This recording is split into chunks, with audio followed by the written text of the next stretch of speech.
अपने अब पूछिए, कहिए कि हे आत्मा मुझे बता दो कि 13 तारीख का एक व्यक्ति के हाथ में मुझे सप्ताह देना है, 5 साल के लिए अपना भविष्य देना है, वो व्यक्ति मेरा किस्मत अब तक दिल लिखेगा, वो व्यक्ति कौन होगा?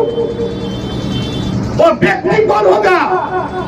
तो निश्चित वही आत्मा पुकारेगा कि आज जो हमारा जो चाहे मैया योजना हो, अबुआ आवास हो, आज वृद्धा पेंशन हो, समान योजना जो है, वन अधिनियम पड़ता है, कई सारे चीज इस आपको है पढ़ने में टाइम लगेगा, समय नहीं है। तो मेरे भाई मेरे बंधुओं, मैं कहना चाहता हूँ कि आत्मा आपका पुकारेगा और कहेगा कि वो भ्रष्टाचारी व्यक्ति जो भला तो विधानसभा अगर जनता ने अगर सर उठा करके जाएगा कहीं और कहेगा कि आप ही के विधायक ने आपका ईडी और दवा घोटाले में जेल में था, तो निश्चित तौर पर आपका मोदी का सर आपका झुक जाएगा। तो मैं कहना चाहता हूँ कि आप लोग ने नकारे और बहादुरी के साथ हर मोर्चे पर डट के साथ आप मुकाबला करें, यह आपकी जीत सुनिश्चित है। केवल भी कितना कुछ कर ले, कितना भी हवा भपक ले, वो हार गया है। हारने के अवसर पे जैसे के तैसे हुलूल के सुलूल जो भी दूसरा चीज करना चाहता है वो पक रहा है। निश्चित तौर पर मैं इन्हीं बातों के साथ समय नहीं है, मैं कहना चाहता हूँ सटमा की पावन धरती से यहाँ के नौजवान, यहाँ का दोस्तों, यहाँ का जो हमारे तमाम जो लोगों का समय नहीं है, नाम नहीं पढ़ पाएंगे, जो भी यहाँ का सम्मानित लोग है, बच्चे नौजवान, यहाँ की पावन धरती के लोग, माता बहने, सबको कामेश्वर बैठा की ओर से सबका हार्दिक अभिनंदन के साथ सबको मैं मेरा प्रणाम है, जोहार है, बड़े को प्रणाम है, छोटे को शुभ आशीर्वाद है। इन्हीं बातों के साथ अपनी बात को समाप्त करता हूँ। धन्यवाद। इसके लिए आप धन्यवाद की पात्र हैं, क्योंकि आज हमारा सबसे बड़ा देश के अंदर सबसे बड़ा अगर खतरा है, हम तमाम जनमानस के लिए, तो बीजेपी खतरा है। वही परिस्थिति आज फिर से झारखंड की परिस्थिति में खड़ा हो गया है। आपके सामने एक विकट परिस्थिति है, विकट समस्या है। क्या यह सत्ता बीजेपी के हाथ में रहेगा? क्या उनके हाथ में रहेगा? जो आज हमारे मानिए, जो आज हमारा वर्तमान में यह जो पर्चा लिखा हुआ है, यह हमारे छोटे राजानंद प्रताप देव द्वारा नहीं लिखा गया है। यह बात और लिखा गया है जो झारखंड सरकार, झारखंड मुक्ति मोर्चा द्वारा 5 साल के कार्यकाल में झारखंड की जनमानस के हित के लिए कौन से ऐसी कार्य किया, इस सारे पर्चे में लेखा जोखा हिसाब आप लोग के बीच में भेजा गया है। मैं कहना चाहता हूँ कि बीजेपी की भी सरकार ने जब से यहाँ पर सरकार चलाया है, वो भी अपना लेखा जोखा जनमानस का हित के लिए वो भी पेश करे, हम उनको भी देखना चाहते हैं। मेरे भाई मेरे बंधुओं, मैं कहना चाहता हूं कि 13 तारीख आपका मतदान होना है। एक व्यक्ति के हाथ में 5 साल के लिए सत्ता आपको सौंपना है।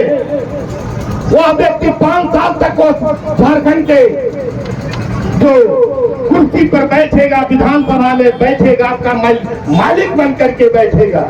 मेरे भाई मेरे बंधुओं, कहना मैं चाहता हूं कि आज जो भी आज हम हैं, हमारा भाग और किस्मत मंदिर और मस्जिद में नहीं लिखा जाता है, गुरुद्वारा में नहीं लिखा जाता है। यह मेरा किस्मत या तो दिल्ली के महाजन पंचायत में लिखा जाता है, या तो झारखंड के विधानसभा में लिखा जाता है।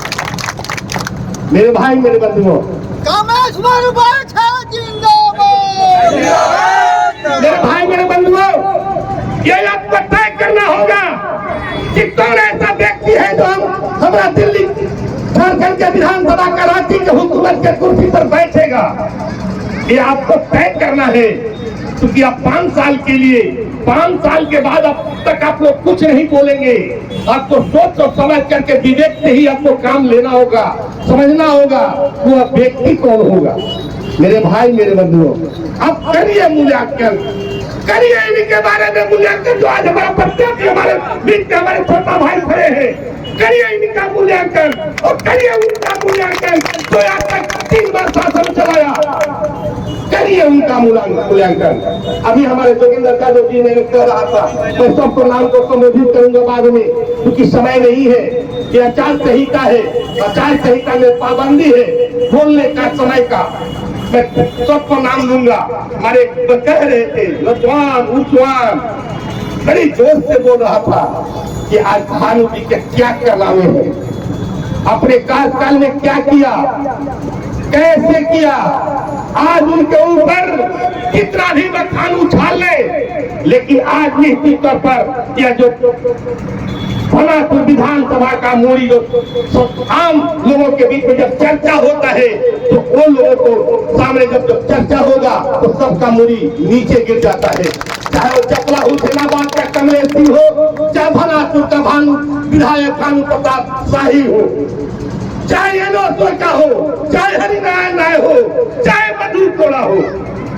अगर इन व्यक्ति का नाम लेंगे तो झारखंड संसार हो जाता है। मैं सदन में हम मधु कोड़ा जो एक साथ सदन में बैठे हुए थे, उन पर भ्रष्टाचार का मुकदमा जेल में हुई थी, मैंने भी जेल में था। सदन में बार बार चर्चा में उनके भ्रष्टाचार का, ईडी का मामला लगातार सदन में विपक्ष के रूप में उठाया जा रहा था। मेरे भाई मेरे बंधुओं, आज आप देखना होगा इनको, पूछना होगा इनसे, पूछिए कि आप 5 साल तक जब से अब सत्ता चलाए, जब से अब सत्ता में बैठे, हम जनमानस के हित के लिए कौन से ऐसी कार्य किया। मेरे भाई मेरे बंधुओं, आज यह बीजेपी की जो सत्ता है चाहता है। अब देखिएगा अब विधानसभा में चलिए, एक तरफ वहां का बीजेपी की सब तो प्रत्याशी आपका सत्येंद्र नाथ तिवारी है, दूसरा प्रत्याशी आपका गिरिनाथ सिंह आए हुए है मुखौटा ओढ़कर। वो बीजेपी के साथ उनकी समझौता हो चुकी है कि अब सिर्फ जेएमएम को हरा दीजिए, आपको हम राज्यसभा बना करके राज्यसभा का कुर्सी पर बैठा देंगे, दिल्ली का राज्यसभा सांसद बना देंगे आपको। तो मेरे भाई मेरे बंधुओं, आज आप इन बहुतियों को पहचानना होगा, आज इनकी कार्यकाल को देखना होगा, पूछना होगा उनसे, भानु जी से, कि आपने एक समय नौजवान संघर्ष मोर्चा बनाया था, उनको नौजवान संघर्ष मोर्चा का क्या उद्देश्य था, वो संगठन को ले आकर के किस क्षेत्र में डाल दिया, कहाँ ले आकर कब्र में दफना दिया। आज आप कहते हैं एक तरफ, आज हमारा जब से बीजेपी सत्ता में शासन में आई है, मेरा संविधान खतरा में है। अगर अब दुर्भाग्य रहा कि बहुमत से सरकार नहीं बना पाया, यहाँ बाबू की जनता धन्यवाद है, मैं हार्दिक रूप से धन्यवाद देता हूँ। फिर भी कम है कि कांग्रेस बैठक का वोट नहीं दिया, वो इंडिया गठबंधन को वोट दिया, क्योंकि जनता यहाँ का समझ चुकी है कि मेरा संविधान आज खतरा में है। कांग्रेस बैठक का वोट दे देंगे तो यहाँ पर बीजेपी जीत जाएगा, लेकिन बीजेपी जीत गया। लेकिन यहाँ का उनको एहसास हो गया कि प्रमुख की जनता संविधान को समझ चुका है, यह संविधान हमारा है तो हमारा लोकतंत्र है, यह संविधान मेरा है तो मेरा आजादी है, संविधान मेरा है तो सब कुछ है। अगर संविधान नहीं रहेगा तो मेरा कोई अधिकार नहीं रहेगा। तो यहाँ की जनता ने समझ चुका है, इसीलिए कामेश्वर बैठा करना चाह रहा था। तो मैं कहना चाहता हूँ कि आज मैं तमाम लोगों को मैं कहना चाहता हूँ कि आज दिल से मैं कहना चाहता हूँ कि आप लोग 5 साल की एक व्यक्ति के हाथ में आपको सत्ता देना है, आत्मा पर हाथ रख करके अब जाए घर में, नहा धोआ करके घर पे खटिया पर सोवे, रात में अब पूछिए, कहिए कि हे आत्मा मुझे बता दो कि 13 तारीख का एक व्यक्ति के हाथ में मुझे सत्ता देना है, 5 साल के लिए अपना भविष्य देना है, वो व्यक्ति मेरा किस्मत अब तक दिल लिखेगा, वो व्यक्ति कौन होगा, वो व्यक्ति कौन होगा। यह बात भली भांति समझ चुकी है कि यह मेरा जो संविधान है, यह संविधान को खत्म करना चाहता है बीजेपी।